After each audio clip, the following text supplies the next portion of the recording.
আহা কি আনন্দ আকাশে বাতাসে। বাংলার আকাশে যারা মুক্তিযুদ্ধ প্রেমী, যারা বঙ্গবন্ধু প্রেমী, যারা দেশপ্রেমিক, প্রত্যেকটা মানুষ অনেক অনেক বেশি খুশি হয়েছে। কেন জানেন? পৃথিবীতে কোনো জাতিকে দেখেছেন কারো মৃত্যু দিবসে হাসির উৎসব পালন করতে? নিশ্চয়ই দেখেন নাই। কিন্তু বাংলাদেশে এই ধারাকে শুরু করেছে এনসিপি, শুরু করেছে বিএনপি, শুরু করেছে জামায়াত। আওয়ামী লীগের কোনো পর্যায়ের নেতাকর্মী সমর্থক মারা গেলে সেখানকার কমেন্ট বক্সে তারা আলহামদুলিল্লাহ লিখে কমেন্ট করত, এমনকি স্ট্যাটাস দিত অনেকেই। ঠিক একই প্রক্রিয়ায় আজকে সারা দিনব্যাপী বাংলাদেশে আলহামদুলিল্লাহ স্ট্যাটাস এবং কমেন্ট বক্স ভরে গেছে। এনসিপির একজন নেত্রী জান্নাতারা রুমি, ধানমন্ডির কোনো একটা অংশের সমন্বয়ক, হোয়াটএভার, যাই হোক, এগুলা তো আসলে ওইভাবে জানি না। এই মহিলা ডিভোর্সি, তিনবার বিয়ে হয়েছিল, তার জামাইয়ের সাথে সে সংসার করতে পারে নাই। সে একজন নার্স ছিল, সেই চাকরি বাদ দিয়ে এনসিপির চাঁদাবাজির সাথে সম্পৃক্ত হয়েছিল। ধানমন্ডি অঞ্চলে এমন কোথাও নাই, এমন কোনো অফিস আদালত নাই যেখানে এই এনসিপির জান্নাতারা রুমি চাঁদাবাজি করে নাই।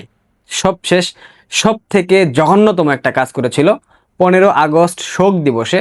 জাতির পিতার প্রতিকৃতিতে একজন মধ্যবয়সী নারী শ্রদ্ধা জানাতে গিয়েছিল, সেখানে এই মহিলা, এই জান্নাতারা রুমি, সেই মহিলাকে পিটিয়েছিল লাঠি দিয়ে এবং তাকে শেষমেশ পুলিশের কাছে তুলে দেয়। তার অপরাধ ছিল জয় বাংলা স্লোগান দেওয়া। বাংলাদেশের মাটিতে দাঁড়িয়ে জয় বাংলা স্লোগান দেওয়ার অপরাধে যদি কোনো নারীকে হেনস্থার শিকার হতে হয়, যদি কোনো নারীকে মারপিট, মারধরের শিকার হতে হয়, সেক্ষেত্রে সেটার প্রতিদান এতটা ভয়াবহ হবে আমরা বুঝি নাই। এনসিপির এই নেত্রীর হাজারীবাগের ছাত্রী হোস্টেলে লাশ পাওয়া গিয়েছে, গলায় গামছা পেঁচিয়ে আত্মহত্যা করেছে শোনা যাচ্ছে। অনেকে বলার চেষ্টা করছে, বিশেষ করে সেই জুলাই জঙ্গি উত্থানের জঙ্গিরা বলতেছে এনসিপির পক্ষ থেকে বিবৃতি দেওয়া হচ্ছে এটা স্বাভাবিক কোনো মৃত্যু না, এখানে লীগের একটা ব্যাপক সম্পৃক্ততা আছে। মানে লীগ ক্রমাগত তাকে সাইবার বুলিং করতেছিল, সেটা সে ধারণ করতে না পেরে নাকি আত্মহত্যা করেছে। সে তার বিভিন্ন অপকর্মের কারণে চারদিক থেকে বিভিন্ন প্রেসার আসতেছিল, মানসিকভাবে সে বিপর্যস্ত হয়ে গিয়েছিল এবং এনসিপির মধ্যেকার যেই অন্তকুন্দল, দলাদলি, কলহ, সেই কলহের জের ধরে তাকে হয়তোবা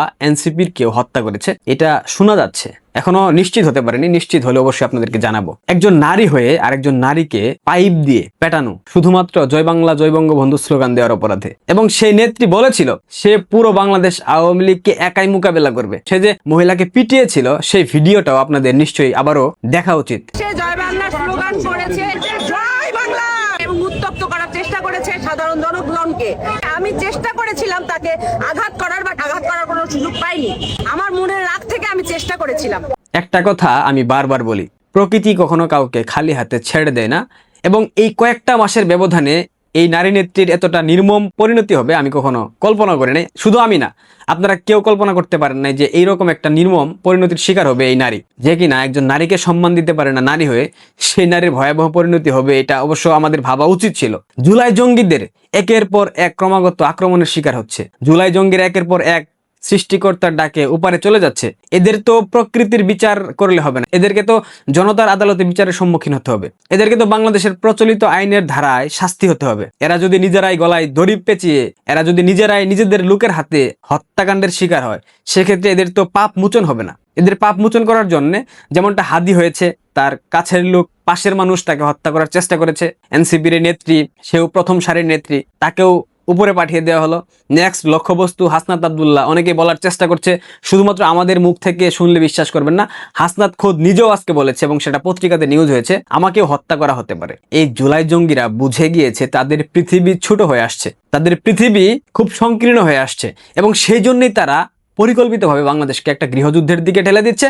সেজন্যই তারা চাচ্ছে পরিকল্পিতভাবে ভারত যাতে বাংলাদেশে আক্রমণ করে এবং তার জন্যে ভারতকে যত প্রকার উস্কানি দেওয়া সম্ভব তারা দিচ্ছে তাদের জায়গা থেকে সাধ্যমতো। এবং প্রত্যেকটা বিষয়ের তত্ত্বাবধান করছে জামায়াত এবং সুৎখুর ইউনূস। গতকাল একটা স্লোগান দিয়েছিল না, বাবরের পথ ধরো, 7 সিস্টার্স দখল করো কিংবা স্বাধীন করো। আজকে লুৎফুজ্জামান বাবর সেই স্লোগানের বিরুদ্ধে তিনি একটা ফেসবুকে স্ট্যাটাস দিয়ে বুঝিয়ে দিয়েছেন যে এটার মধ্যে সে সম্পৃক্ত না কিংবা এই ধরনের কথা বলা উচিত না। অর্থাৎ বাবর ব্যাপারটাকে পুরোপুরি অস্বীকৃতি জানিয়েছে, অস্বীকার করেছে। এই হচ্ছে বাংলাদেশের বর্তমান পরিস্থিতি এবং এই হচ্ছে এনসিপির সেই তথাকথিত জুলাই জঙ্গিদের ভবিষ্যৎ পরিণতি। এদেরকে পৃথিবীর সব থেকে জঘন্যতম শাস্তির সম্মুখীন হতে হবে। আমি আপনাদেরকে বারবার বলতাম না যে এরা যা যা করতেছে, এদের পাপের পাল্লা এতটাই ভারী হয়ে গেছে, এরা কখনোই স্বাভাবিকভাবে মৃত্যুবরণ করতে পারবে না। বাংলাদেশে কোনো মানুষ মানুষ এদেরকে স্বাভাবিক মৃত্যু হতে দেবে না। এবং আরেকটা ভবিষ্যৎবাণী করি, এদের যদি স্বাভাবিক মৃত্যু হয়, এদেরকে যদি বাংলাদেশে কবর দেওয়া হয়, এদের প্রত্যেকের কবরস্থানে প্রস্তাব করবে বাংলাদেশের সাধারণ মানুষ। আমি আওয়ামী লীগের কথা বলতেছি না, সাধারণ মানুষ করবে। কারণ একটা স্থিতিশীল দেশকে পরিকল্পিতভাবে ষড়যন্ত্রের মাধ্যমে তাদের ডিপ স্টেট পশ্চিমা দালালদের সহায়তায় এই বাচ্চারা দেশটাকে ধ্বংসের দিকে ঠেলে দিয়েছে। এ দেশের স্বাধীনতা সার্বভৌমত্ব এখন হুমকির মুখে পড়ে গেছে। আজকে ভারত কি করেছে জানেন? হয়তো অনেকেই জেনে গেছেন বিষয়টা। সকল হাই প্রোফাইলের যে ভারতীয় কর্মকর্তা কর্মচারী আছে বাংলাদেশে, 21 ডিসেম্বরের মধ্যে তাদেরকে বাংলাদেশ ছেড়ে দিতে বলা হয়েছে। ভারতের পক্ষ থেকে এই বিবৃতি দেওয়া হয়েছে। আপনাদের নিশ্চয় মনে আছে, অপারেশন সিন্দুর যখন পাকিস্তানে ভারত পরিচালনা করে তার ঠিক কয়েক দিন পূর্বে পাকিস্তান থেকে ভারত তাদের সকল নাগরিককে, যারা বিভিন্ন পর্যায়ে কর্মরত ছিল, বিশেষ করে দূতাবাসে, প্রত্যেককে কিন্তু ভারতে ফিরিয়ে এনেছিল এবং পরবর্তীতে কিন্তু অপারেশন সিন্দুর ভারত পরিচালনা করেছে। ঠিক একই দিকে কি ধাবিত হচ্ছে ভারতবর্ষ?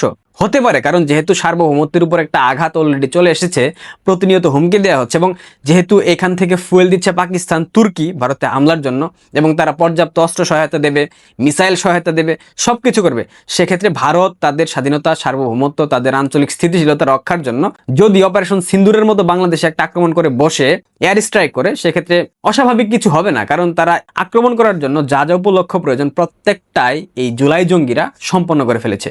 ভারত যদি এই মুহূর্তে বাংলাদেশে আক্রমণ করে, আন্তর্জাতিক বিশ্ব, আন্তর্জাতিক কোনো আইন ভারতকে বাধাগ্রস্ত করতে পারবে না। কারণ ভারত সেই সুযোগটা পেয়ে গিয়েছে এবং এটা করে দিয়েছে এই জুলাই জঙ্গিরা। এরা কি বুঝতে পারছে বাংলাদেশের স্বাধীনতা সার্বভৌমত্ব কি জিনিস? এরা তো পরিকল্পিতভাবে চাচ্ছে বাংলাদেশের স্বাধীনতা সার্বভৌমত্ব নষ্ট করতে, ধ্বংস করতে, যাতে করে ক্ষমতা ভাগবাটোয়ারা করা যায়, যেটা আমি গতকালকের ভিডিওতে বলেছি। জুলাই ঐক্যের ব্যানারে ভারতবর্ষকে হুমকি দেওয়া হয়েছে, আলটিমেটাম দেওয়া হয়েছে, আগামী 72 ঘন্টার মধ্যে ভারতবর্ষ যদি বাংলাদেশের নিকট ক্ষমা প্রার্থনা না করে, সেক্ষেত্রে ভারতকে ভেঙে ফেলা হবে, সেভেন সিস্টার্সকে ভেঙে ফেলা হবে। কর্নেল হাসিন নামে একটা বাচ্চা আছে না, সাবেক সেনা কর্মকর্তা, এই বাচ্চা বলে দিয়েছে ভারতকে ভেঙে ফেলা হবে। চিন্তা করতে পারেন, ছোট্ট একটা দেশ, 1,47,570 বর্গ মাইল, এই দেশ কোথায় বন্ধুত্বপূর্ণ সম্পর্ক রাখবে ভারতের সাথে? তা না করে প্রতিনিয়ত ভারত উস্কানি দিচ্ছে, ভারত যাতে করে হামলা করে বসে। দেখেন আপনারা যা ভালো মনে করেন, তবে এই জুলাই জঙ্গিরা বাংলাদেশকে ধ্বংস না করে আসলে তারা ক্ষান্ত হবে না। ভালো থাকবেন, ধন্যবাদ।